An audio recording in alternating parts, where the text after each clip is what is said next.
వాళ్ళందరినీ మేనేజ్ చేస్తున్నందుకు. నెంబర్ 2, మీరు చెప్పాల్సిన ఇన్ఫర్మేషన్ వెళ్ళి చెప్పండి, ఇక్కడ ఎవడు భయపడేవాడు లేడు.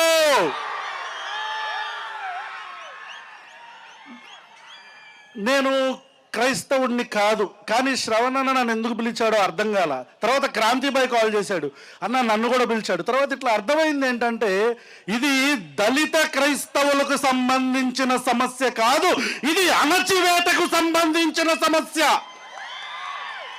నారా చంద్రబాబు నాయుడు గారు ఈరోజు ముగ్గురు గురించి మాట్లాడారు. నెంబర్ 1 నారా చంద్రబాబు నాయుడు, నెంబర్ 2 నా అభిమాన నటుడు ఉప ముఖ్యమంత్రి శ్రీ కొనిదెల పవన్ కళ్యాణ్ గారు, అండ్ నెంబర్ 3 ప్రపంచంలో ఎవ్వడూ అడుక్కోనంతగా అడుక్కు తింటున్న రాధా మనోహర్ దాస్ అనే ఒక బ్రోకర్. ఇలా ముగ్గురు గురించి ఈరోజు మాట్లాడాల. నారా చంద్రబాబు నాయుడు గారు,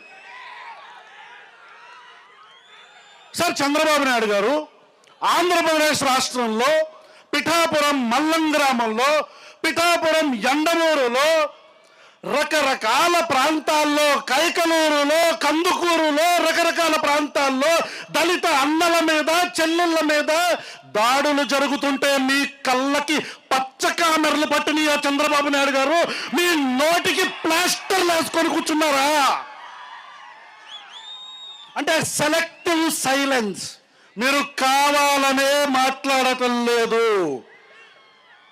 ఈరోజు ఒక నియోజకవర్గపు ఎమ్మెల్యే, నియోజకవర్గం ఏంటో గుర్తుందా?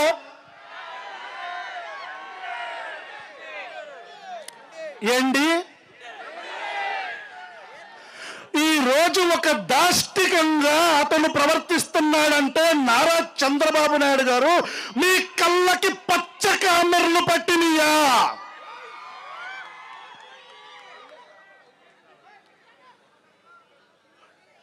ఇక రాధా మనోహర్ దాస్, ఈడు అడుక్కోకపోతే ఈడికి బతుకు లేదు.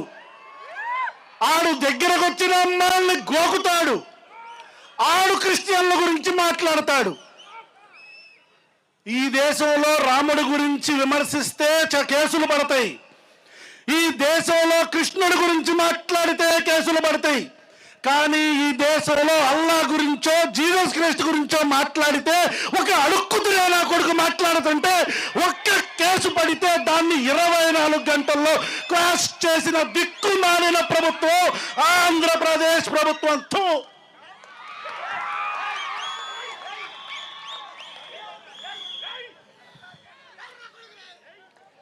రే రాధా మనోహర్ దాస్, కొడక్క దొరుకుతావు. నువ్వు మతాల మధ్యలో చిచ్చు పడుతున్నావు. ప్రభుత్వాలు మారతాయి కొడక.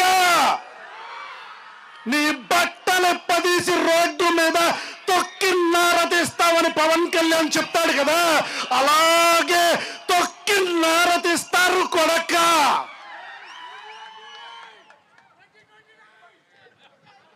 రెండు 2029 గుర్తుగా పెట్టుకోబ్బే, 2029. ఇక నా అభిమాన నటుడు ఉప ముఖ్యమంత్రి Shri Konidela Pawan Kalyan, secularism should be 2 way, it should not be 1 way అని ఊగిపోతూ డాన్సులు కడతాడు పవన్ కళ్యాణ్. పిఠాపురంలో ఒక కుల వివక్ష జరిగితే, చిన్న పిల్లల మీద ఒక లోఫర్ నా కొడుకు కుల వివక్ష చూపిస్తే పవన్ కళ్యాణ్ పిల్లల మధ్యలో గొడవ అంటాడు. పవన్ కళ్యాణ్ నా భాషని కొద్దిగా మన్నించాలి, ఎందుకంటే ఈ భాషని నేను నేర్చుకుంది పవన్ కళ్యాణ్ దగ్గర నుంచే. చెప్పు తీసుకొని కొడతా కొడకల్లారా. మతాల మధ్యలో చిచ్చు పడితే చెప్పు తీసుకొని అటు ఇటు తిప్పి మార్చి కొడతాను కొడకల్లారా. ఇది నేనల్లా, పవన్ కళ్యాణ్ అన్నాడు. అన్నాడా లేదా?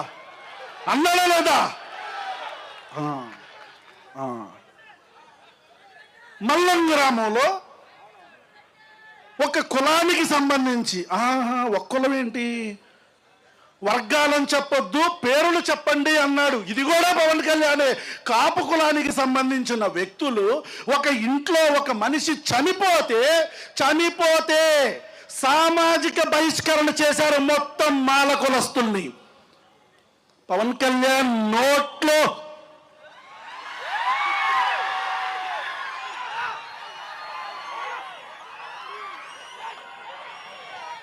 పవన్ కళ్యాణ్ గారు మీరు ఎక్కడున్నారు సార్? కనపడట్లేదే, వినపడట్లేదే. ఈ రాష్ట్రంలో దారుణమైన వివక్ష జరుగుతుంది. ఒక్కసారి కూడా పవన్ కళ్యాణ్ ప్రశ్నించలే. I'm closing my lines. ఈ కూటమి ప్రభుత్వానికి ఒక్కటే చెప్తున్నా, ఈ రోజు పిఠాపురంలో పిల్లల మీద జరిగిన కుల వివక్షతోనే మీ పతనం మొదలయ్యింది. స్కూలుకి వెళ్ళి చదువుకోవడానికి వెళ్ళిన పిల్లల మీద కుల వివక్ష చూపించిన ఈ దిక్కుమాలిన ప్రభుత్వం కూలుతుంది. కూలుస్తాం. జై జై జై జై జై భీమ్. Thank you.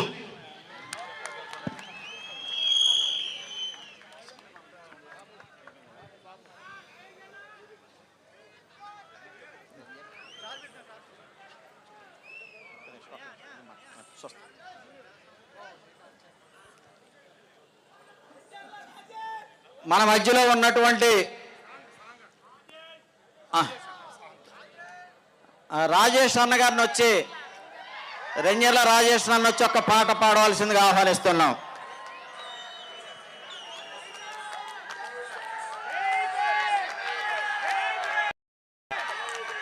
జై భీమ్. 2 లార్జ్ పెగ్గులు ఒకటేసారి రావుతే ఎట్లుంటుంది? అన్నది దిగనే లేదు, మళ్ళీ నన్నెక్కడానికి నా చేతిలో మైకి పెట్టారు. మిత్రులారా, సహోదరులారా, పాట పాడతా సార్. పాట కన్నా ముందు 2 మాటలు చెప్తా. మాట్లాడాలా వద్దా? Thank you. ఎందుకంటే మీరు చెప్పిందే జడ్జిమెంట్. బాబాసాహెబ్ అంబేద్కర్ చెప్పింది మెజారిటీ ఈజ్ లా అని. జాగ్రత్తగా గుర్తుపెట్టుకోవాల్సినటువంటి ఒక విషయాన్ని మీ అందరి మనసులో సుస్థిరపరిచిపోవాలనే నేను ఇక్కడి వరకు వచ్చాను. నా మీద మా క్రాంతికి తెలుసు, చాలామందికి తెలుసు. బ్రాహ్మణీయ వ్యవస్థను విమర్శించగానే క్రిస్టియన్ అని ముద్ర వేశారు. బ్రాహ్మణీయ వ్యవస్థను విమర్శించగానే క్రిస్టియన్ అని ముద్ర వేశారు. ఈ సందర్భంగా నేను అడుగుతున్నా, ఈ దేశంలో కానీ ప్రపంచంలో కానీ క్రైస్తవుల వల్ల జరిగిన నష్టం ఏంటో తేల్చి చెప్పాలి నా కొడకల్లారా.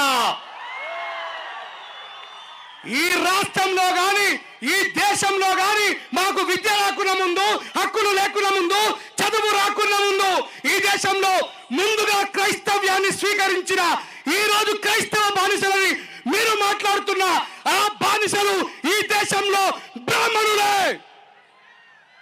రెడ్డిలు క్రైస్తవం స్వీకరిస్తే బాధలేదు, చౌదరి వాళ్ళు క్రైస్తవ్యం స్వీకరిస్తే బాధలేదు. ఇదిగో ఈ మానమాదిగాలు వేలాది సంవత్సరాలుగా మా పాదాల కింద బానిసలై ఉన్న వాళ్ళు ఈ క్రైస్తవ్యం తీసుకెళ్లి మంచి బట్టలేయించింది, విద్యాబుద్ధులు నేర్పింది, ఈ దేశం నుంచి విదేశాలకు వెళ్ళి చదువుకునే అవకాశాలను కల్పిస్తుందని తట్టుకోలేక ఈ రాష్ట్రంలో, మరి ఈ దేశంలో ఏ రాష్ట్రంలో లేదు, ఈ రాష్ట్రంలోనే ఉన్నటువంటి దళితులను విడగొట్టే ప్రయత్నం ఎందుకు చేస్తున్నారో ఇక్కడ ఉన్నటువంటి మాలామాదిగ దళిత సహోదరులు గుర్తుపెట్టుకోవాలా.